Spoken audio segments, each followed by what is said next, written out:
नमस्कार दोस्तों। आज मैं बैठा था तो आज मन में ये हलचल हुआ कि क्यों न कुछ बात किया जाए।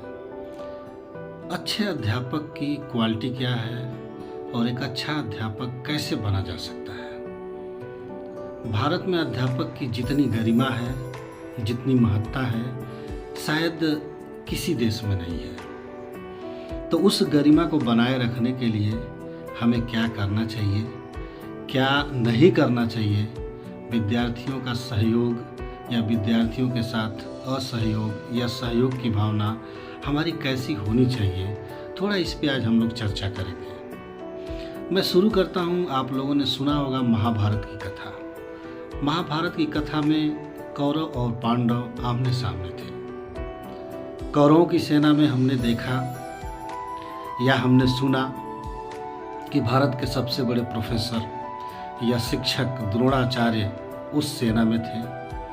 सबसे बड़े गुरु भीष्म जी वो भी उसी सेना में थे।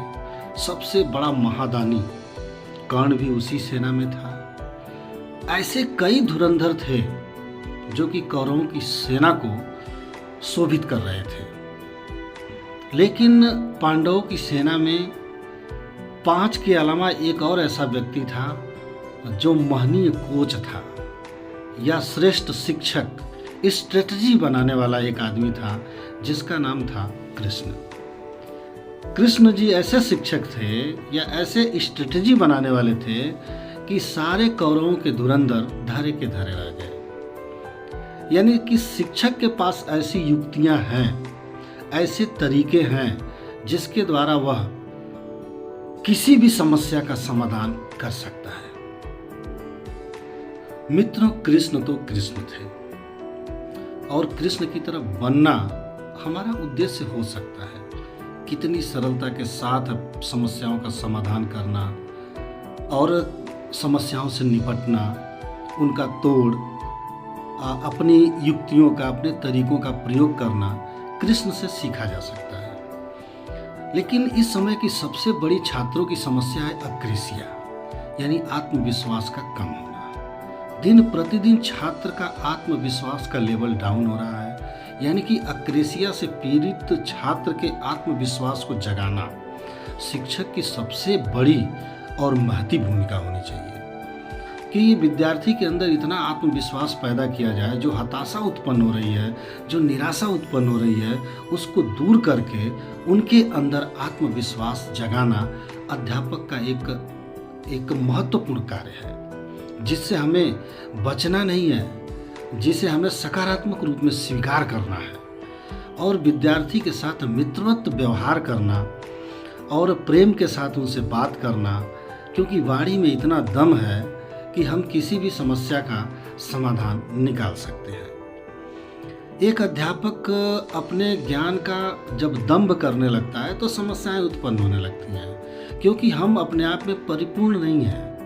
कोई भी शिक्षक अपने आप में परिपूर्ण नहीं है, कहीं ना कहीं कमियां हैं। उस कमियों को पहचानना भी जरूरी है। हम यह भी जानते हैं कि विद्या एक ऐसा संस्कार है या ऐसा धन है कि जो देने से बढ़ता है और लेने से भी बढ़ता है। तो हमें इस पर भी ध्यान देना है कि विद्या का जितना हो सके हम दान करें, लेकिन उस तरह से करें कि विद्यार्थी को यह आभास हो जाए। आज हर एक अध्यापक को पुरानी पद्धति को त्यागना पड़ेगा। हमारी जो पुरानी पद्धति है उसको नवीनता में लाना या नए तरीकों का प्रयोग करना, नए खेल का प्रयोग करना, नए वीडियो का प्रयोग करना, ये जरूरी है। क्योंकि आज की जो पीढ़ी है वह 5G की पीढ़ी है। 21वीं शताब्दी के विद्यार्थियों से निपटना या 40 से 45 मिनट के क्लास में उनको रोकना, ये बहुत ही डिफ़िकल्ट वर्क है। क्योंकि आज की जो यह पीढ़ी है वह पहले से ही मल्टीमीडिया से लैस है, पहले से ही वो प्रौद्योगिकी से लैस है और उनसे निपटना या उनको गलत पढ़ा करके निकल जाना कहीं ना कहीं यह सार्थक या संभव नहीं है। इसलिए यह भी ध्यान देना है कि इनके साथ हम कुछ गलत नहीं कर पाएंगे, क्योंकि यह मीडिया से लैस है। इनको अगर पढ़ाना है या इनकी समस्याओं का समाधान करना है तो हमें नए तरीकों में, जैसे हमें इनको गरीबी के बारे में बताना है, हमें भूख के बारे में बताना है, हमें गंदगी के बारे में बताना है, तो लेक्चर पद्धति से ज़्यादा अच्छा होगा कि वीडियो दिखाएं या किसी गांव में जाकर के गरीबी को नज़दीक से दिखाएं, किसी भिखारी को ले जाकर के नज़दीक से दिखाएं या किसी गंदे क्षेत्र को ले जाकर के गंदगी से अवगत कराएं, तो उस तरीकों से या उस विधि से इनके बारे में यह अच्छा ज्ञान कर पाएंगे। तो मेरा यह सुझाव है कि सबसे ज़्यादा ये है कि अपने स्ट्रेटजी या अपने तरीके को अध्यापक को चेंज करना है, अपने आप को बदलाव लाना है। हमें दोस्तों याद करना चाहिए विवेकानंद जी को।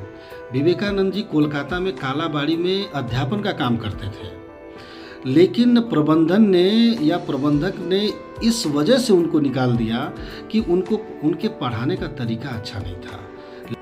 लेकिन कुछ ही दिनों के बाद या कुछ ही समय के बाद भारत के सबसे बड़े शिक्षक के रूप में निकल करके सामने आए विवेकानंद। तो प्रतिभा कभी छिप करके नहीं रह पाती है। विवेकानंद को वह प्रबंधक या अध्यापक या छात्र समझ नहीं पाए थे कि उनकी प्रतिभा या उनके अंदर जो विद्वान छिपा हुआ है वह कैसा है और कब निकल करके आएगा। इसी तरह से हर एक विद्यार्थी में भी प्रतिभा छिपी हुई है। उस प्रतिभा को निकालना अध्यापक का परम दायित्व है। अध्यापक का यह कर्तव्य है कि बच्चे के अंदर हताशा और निराशा को समाप्त करके आशा और उम्मीद की किरणें जगा दे, जिससे कि वह अध्ययन करने में पीछे न हटे। बहुत सारे ऐसे उदाहरण हैं जिनको हम दे सकते हैं, जैसे अब्दुल कलाम। एनडीए की जब परीक्षा में वह फेल हो गए तो आत्महत्या करने जा रहे थे, लेकिन शिवानंद स्वामी ने आकर के उनको बताया या ज्ञान दिया कि नहीं, तुम्हें इससे भी बड़ा काम करना है, इसीलिए तुमको एनडीए में सिलेक्शन नहीं मिला। और दुनिया ने देखा, सच में उनके द्वारा ऐसा बड़ा काम किया गया जिससे कि भारत का सर मस्तक आज ऊंचाई पे है। तो ऐसे बड़े बड़े घटनाएं हैं या ऐसी कहानियां हैं जिनसे हम विद्यार्थियों को मोटिवेट कर सकते हैं। विद्यार्थी एक कोरा कागज होता है, लेकिन आज का विद्यार्थी को हम अगर कोरा कागज समझ करके अगर उनको ज्ञान देते हैं तो यह कहीं ना कहीं हमारी भूल है, क्योंकि गूगल हमेशा उनके जेब में है और गूगल के पास लगभग सारी समस्याओं का समाधान है।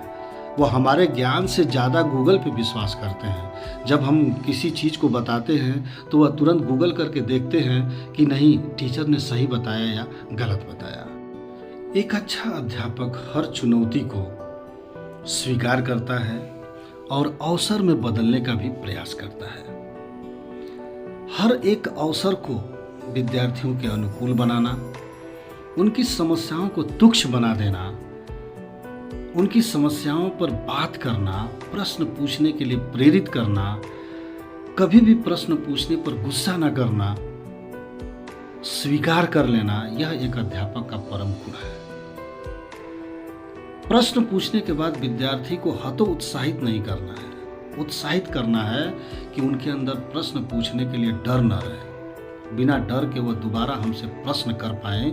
ये अगर उनके अंदर हम भाव जगा देते हैं तो एक नवीन पीढ़ी को तैयार करने में हम अग्रसर हो रहे हैं, यह हमें विश्वास कर लेना चाहिए। जब तक विद्यार्थी आपसे डरेगा तब तक वह नवीनता को नहीं पा पाएगा।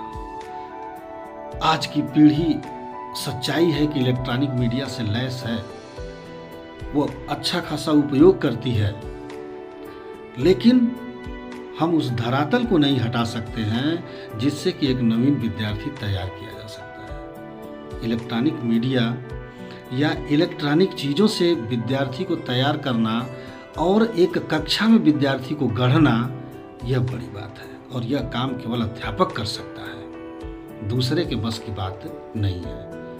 तो भारत में अध्यापक श्रेष्ठ हैं, श्रेष्ठ रहेंगे और इसकी गरिमा हमें बनानी है।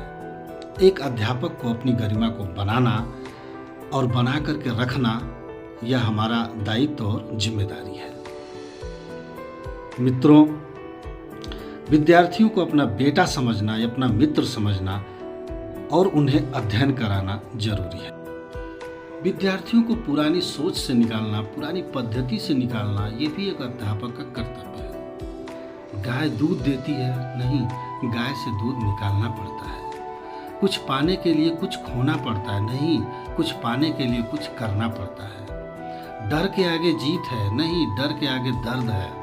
इन सारी बातों को जब हम उनके सामने रखेंगे तो उनको समझ में आएगा कि नहीं, ये सब पुरानी बातें हैं, इसको हमें नवीन रूप से स्वीकार करना है। और जिस दिन हम इस बात को बताने में सक्षम हो जाएंगे तो वास्तव में भारत का नया विद्यार्थी निकल करके आएगा, जिसके अंदर समर्पण की भावना होगी, जिसकी योग्यता नवीनता लाने की होगी, जो एक नया शोध करने में अग्रसर हो पाएगा। और ऐसे विद्यार्थियों को प्राप्त करके भारत धन्य हो जाएगा। तो अध्यापक का यह परम कर्तव्य है कि ऐसे विद्यार्थियों का हम निर्माण करें कि जो भारत की नवीनता या भारत को एक नवीन रास्ता, एक नवीन आयाम ही न दिखाएं, विश्व के पहले पायदान पे ला करके खड़ा करें। भारत विश्व गुरु था, विश्व गुरु है और विश्व गुरु रहेगा।